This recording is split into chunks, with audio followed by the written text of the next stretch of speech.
I have worked night shifts in Pennsylvania long enough to know when a place is empty and when it is pretending to be. There's a difference. An empty place feels quiet. A pretending place feels watchful. That night, I didn't know the difference yet. I was driving a late-night rideshare shift just outside Pittsburgh, the kind of area where old factories rot beside the river and nobody asks why the streetlights flicker. It was raining lightly, not enough to be dramatic, just enough to make reflections crawl across the windshield. At 2:17 a.m., my phone rang. No caller ID. Normally, I don't answer those, but night work rewires your instincts. Money talks louder than caution when the city is asleep. "Pickup requested," a man said when I answered. His voice was calm, low, American accent flattened by something cold and measured. "Outside the old Monongahela water facility. I'll pay double. Just come alone." I hesitated. That facility had been shut down years ago. Everyone knew it. But my app showed the request as valid. The route loaded automatically. "I'm on my way," I said, and the call ended without goodbye. As I drove, the radio lost signal. Static replaced music. My GPS lagged, then snapped back, rerouting me down an older road I didn't usually take. Trees closed in on both sides. The river disappeared into fog. When the water facility came into view, it looked wrong. Too intact, too dark, like a building holding its breath. I pulled into the cracked concrete lot and stopped. The clock read 2:17 again, like it hadn't moved since the call. My phone vibrated. "Don't look back," the voice said. "Don't use your mirrors. Leave the engine running." Before I could respond, the rear passenger door opened softly and closed again. The car dipped slightly, reacting to weight. I did not turn around.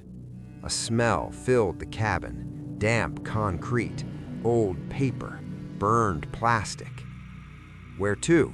I asked, forcing my voice steady. "Across the river, but not the main bridge, the service road." I started driving. The weight behind me shifted, slow and deliberate. No breathing, no seatbelt click, just presence. At the first turn, instinct betrayed me. I glanced at the rearview mirror. The back seat was empty, but the car still rode heavy. "Don't do that," the voice said gently. "If you see me, you register me." "Register you with what?" I asked. "With them." Fog thickened along the road. Ahead, a red security light blinked over a rusted gate. No guards, no booth. As I approached, the gate lifted on its own. "There's a camera here. It logs everything. Don't look at it. It recognizes faces." I kept my eyes forward. Still, I felt watched.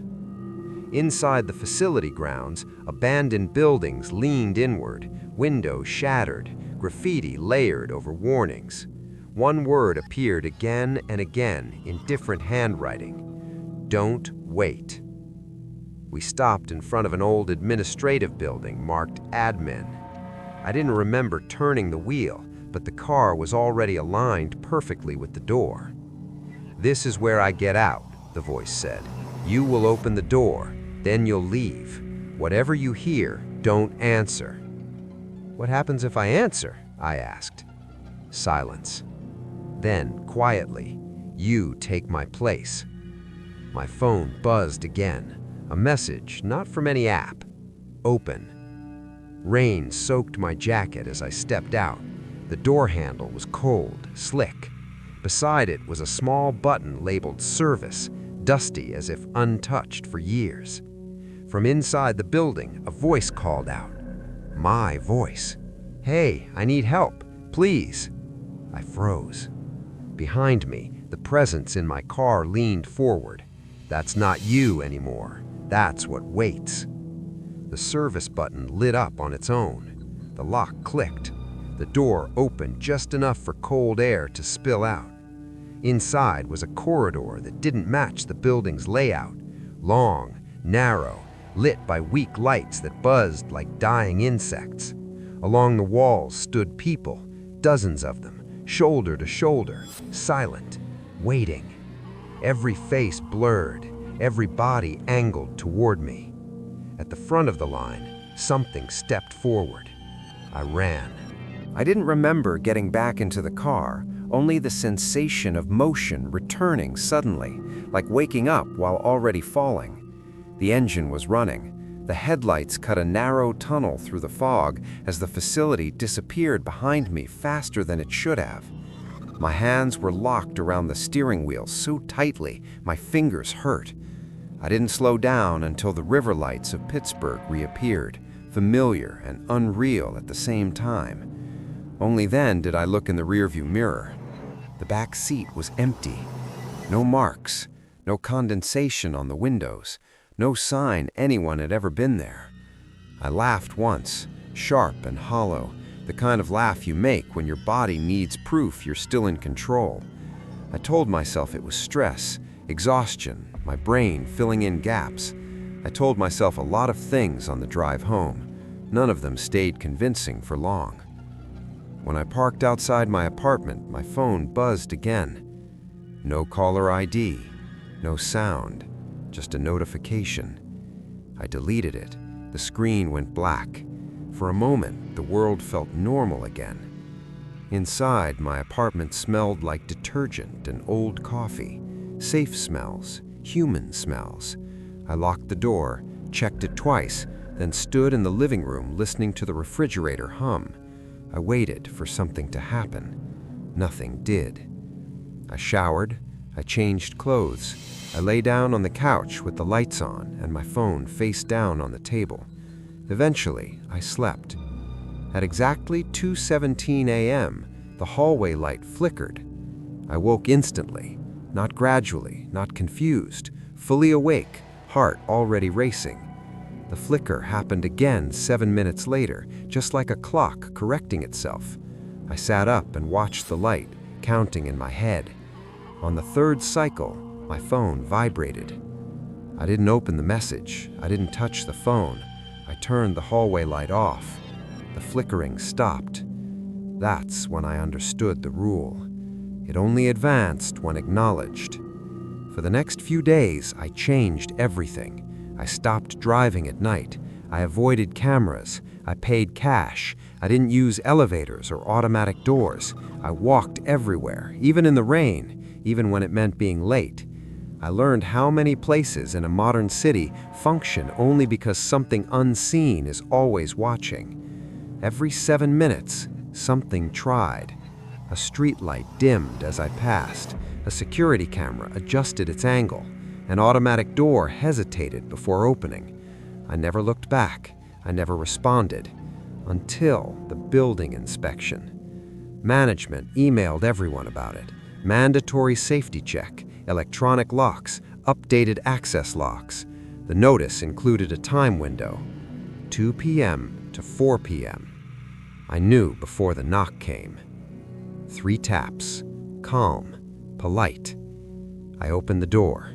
The inspector was young, professional, holding a tablet and smiling like nothing in the world had ever gone wrong for him. He stepped inside, shoes still wet from the rain. "Just a quick test," he said. "Won't take long." The moment the door closed, his tablet beeped. He frowned. "That's odd." "What is?" I asked. He turned the screen toward me. The lights dimmed. The air thickened. Somewhere in the building, a door opened that shouldn't have. "Sir, are you running any—" I turned my flashlight on. I pointed it at myself, at my hands, my chest, my face. The inspector blinked, confused. The tablet froze, then powered off completely. The lights returned to normal. The pressure vanished like it had never been there. He laughed awkwardly. "Sorry, new system glitch." He tested the lock. It worked. He left. The door closed. I stood there shaking, the flashlight beam still cutting through the room. Weeks passed. Nothing happened. No messages, no flickers. no checks. I almost believed it was over. Then, one night, while brushing my teeth, I noticed my reflection blink. Not at the same time I did, just a fraction of a second late. I leaned closer to the mirror. My reflection leaned closer too, but again slightly delayed, like a video stream buffering. My stomach dropped. Behind my reflection, in the dark hallway, a shape stood. Tall, still, familiar. I turned around. Nothing was there. When I looked back at the mirror, my reflection was smiling. I don't use mirrors anymore. I keep my flashlight on the nightstand. I sleep with the lights off because darkness doesn't acknowledge, light does. I have learned how thin the line is between being seen and being selected. Because the truth is this: the thing at the water facility didn't want to hurt me.